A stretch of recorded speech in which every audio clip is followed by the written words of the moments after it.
が生いた白い木が今ゆっくり風に乗って空に浮かぶ雲の中に少しずつ消えてゆく。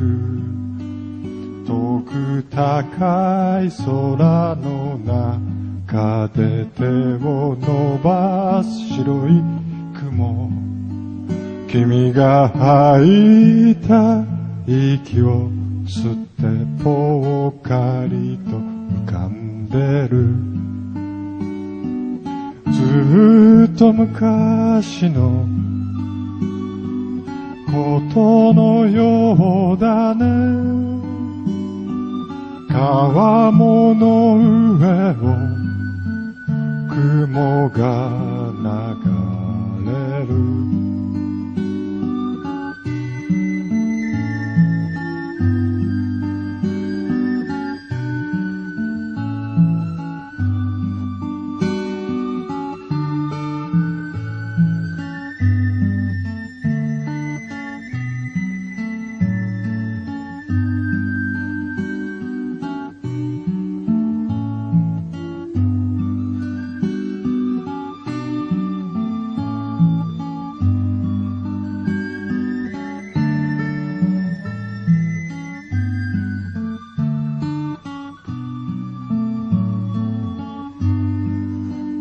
照り返す日差しを避けて軒下に眠る犬、思い出もあの空の中に少しずつ消えてゆく。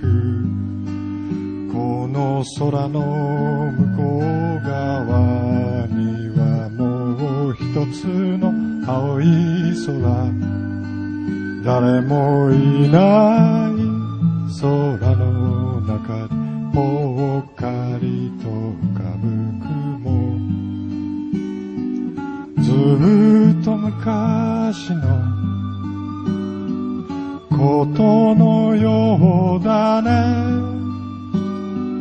川面の上を雲が